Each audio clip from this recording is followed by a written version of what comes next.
Live from Fargo and serving you on TV, online, and on the go. This is Valley News Live at 5:30. We begin tonight with breaking news. People are allowed back in their homes after the SWAT team surrounded an apartment complex in North Fargo. Good evening and thank you for joining us. Police were called to 315 30th Avenue North for a welfare check. That's where Valley News Team's Krista Bain joins us live with more. Krista? Andrea, police just left the area about 10 minutes ago after neighbors were evacuated for more than 4 hours. The SWAT team was called in to get inside an apartment building where a man was inside. They tried entering the building or entering the apartment, and when they opened the door, something was blocking it, and that's when they heard a gunshot. They then grabbed the robot and went inside, and a police camera could see a man lying on the floor with a gunshot wound. A neighbor who lives right next door says she never met the man, but knew police frequently stopped by his place to try and check on him. Normally, this is really a great place to live. It's quiet, and everything else. So, but that's kind of, so that makes it even more unnerving. On Valley News Live 10 at 10, I'll have more on what is the SWAT team's 6th time being called out this year and how that compares to the average. Andrea? All right, thank you, Krista. And if you want to hear about breaking news in the community, download the Valley News Live app, the news app on your smartphone or tablet. But in my mind, I said, oh my God, I don't know when am I going to see my son again. I don't know when. I don't know where's this guy take my son to. You know, there's nothing that can replace him. You know, they can take the car. Those are just things. Those are replaceable, but not my Skylar. Paul Tan and his wife have been on an emotional roller coaster for the past 24 hours after their son was taken when their minivan was stolen just feet from where they were standing. Fargo police arrested a man for stealing the vehicle that had 3-year-old Skylar sleeping in the back. Ali Hashi faces a theft charge, but Cass County officials say they expect other charges as well. But they say it may not be kidnapping charges. Those would apply to someone who intends to take a child, not accidentally. Skylar was eventually reunited with his parents hours later. But some are questioning why an Amber Alert wasn't sent out. Valley News Team's Ashley Bishop investigates what went wrong. Ashley? Many in the area received code red calls last night during and after 3-year-old Skylar went missing. But many people question why an Amber Alert was not issued. Fargo police say they started the Amber Alert process immediately, but something went wrong. There was some breakdown in the channel. Now you have to remember this Amber Alert system isn't something we utilize a lot. Police say stealing the van was a crime of opportunity, and the child in the back seat means an Amber Alert should have been issued. At 9:45 p.m., the forms were filled out to fax the Amber Alert so it could be relayed to the public. And at some point along the line, that information did not get to where it was supposed to go. So we're not certain as to where, where that mistake occurred. Amber Alert procedure is for the Fargo police to fax the form to the Red River Regional Dispatch Center. The dispatch center then faxes the form to the North Dakota Department of Emergency Services, where the alert is then broadcasted. And unfortunately, in the case last night, state radio did not receive a request for an Amber Alert until roughly 11:39 that evening. Paul Tan says he hopes the system works better in the future. Well, yeah, I hope, they can do better and then make sure the system, everything working fine. That is better, but last night I didn't know. I just feel like, okay, they have the Amber Alert and everybody knowing that. That's what I expect. Tan says he is glad he has his little boy back and reminds everyone to lock everything up. Lock all the time, even though 2 or 3 feet away, just lock it. Now, Fargo police say they are reviewing the policy for the Amber Alert system to see what went wrong. We've called the Red River Regional Dispatch to see why the information was not submitted onto the North Dakota Emergency Services. We have not heard back from them just yet. Emergency Services says the first 3 hours of a child going missing are the most important. Code reds did go out within the first hour, Andrea. All right, Ashley, thanks for that live report. Police say they're still investigating, but don't expect charges to be filed against the parents.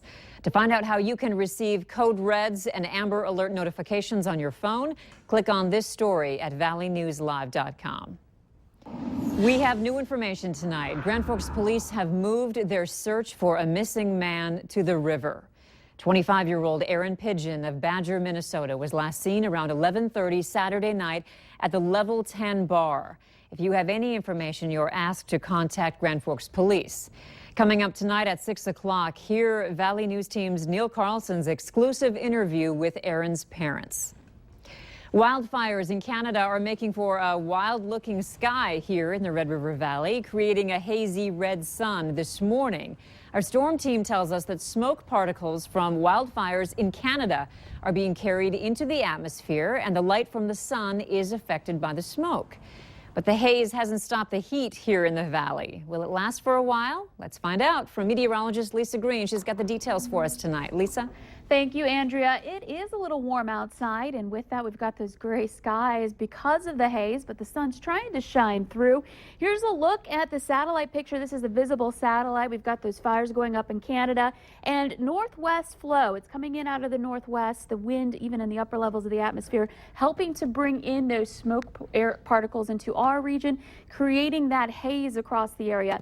You could see on our satellite loop that dark gray as opposed to out west in Bismarck where you see more black on the map there. It's in that region where we do have the smoke and haze, and that basically covers the entire Red River Valley this evening. So that's going to be sticking around as long as we still are getting our weather patterns coming in from the northwest. 76 degrees right now in Fargo, 76 in Grand Forks. Part of that haze keeping our temperatures down just a little bit into the 70s today. And into the evening hours tonight, expect a beautiful sunset with that haze helping to filter out that sun. It looks like it'll be beautiful reds and oranges tonight, and even the moon may take on an orange or red hue. Temperature is very comfortable this evening into the 70s. All the latest on our forecast and when we'll start to see blue skies again coming up in just a few moments. All right, thank you, Lisa. At times you could hear a pin drop, and at times there was not a dry eye in the building. It was another tough day for the Park Christian community as friends and family gathered at Bethel Church in South Fargo for the funeral service of Zach and Connor Qualvog. The Qualvog brothers were killed in a car crash last week on I-94 while on their way to a basketball tournament. There were two other boys in the car too. They were severely injured but were able to be at the service today to pay respects to their fellow friends. Valley News Team's Bradford Eric talked with students and school leaders about how the two Qualvog boys touched the lives of so many people. Two sports, two brothers, and a whole community mourning. Zach and Connor had such an impact on my life. Zach was like a brother to me, and I love him a lot, and I'm going to miss him a ton. Everett Shower, a senior at Park Christian, was one of the pallbearers for the Qualvog brothers, and also a close friend. They're here to unify us, but also to remember our friends, because it has their numbers on the back, Zach and Connor's numbers. Another person attending the funeral service said the auditorium could hold well over 1,200 people. It was standing room only, with still more people watching from the lobby, a testament to the impact these two young boys had on the community.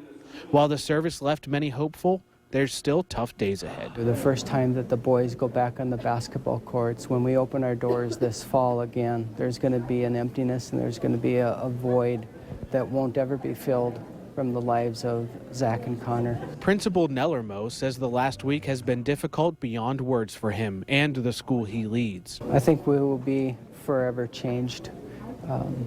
There will be a piece of us that is gone, and because of the unity we have as a family at Park Christian School, we're going to always be different because of what happened on June 23rd. Two young lives taken too early. Two Park Christian family members grieving in their own way. And countless memories of two precious lives are what remain. Bradford Eric, Valley News Live. And it wasn't just Park Christian students, faculty, and their families who attended the service. Members of the Dalton, Minnesota Fire and Rescue were there, along with members of the Cass County Sheriff's Office and others from the FM community. Students who knew the Qualvog brothers say they did expect many people to attend the service because the brothers were truly loved by many. A Minnesota state trooper is facing an internal investigation after being busted for speeding. Court documents say it happened April 28th on Highway 210 in Fergus Falls. Sergeant Jesse Grabo was cited for going 94 miles an hour in a 55-mile-an-hour zone. Investigators say Grabo was on duty and driving a patrol car at the time. The Fergus Falls city attorney filed a misdemeanor speeding charge against Grabo June 26th. Fargo Catholic Diocese Bishop John Folda has closed a chapel that was used to conduct prayer services near North Dakota's only abortion clinic. The chapel received national attention when former Bishop Samuel Aquila opened it in June 2011. The location was chosen because of its proximity to the Red River Women's Clinic in Fargo. Diocese spokesperson Allison Migelke says Bishop John Folda made the tough decision to stop using the chapel after the building changed ownership. Migelke says services that were scheduled to coincide with abortions at the clinic are now being held at the diocese headquarters in South Fargo. Still ahead.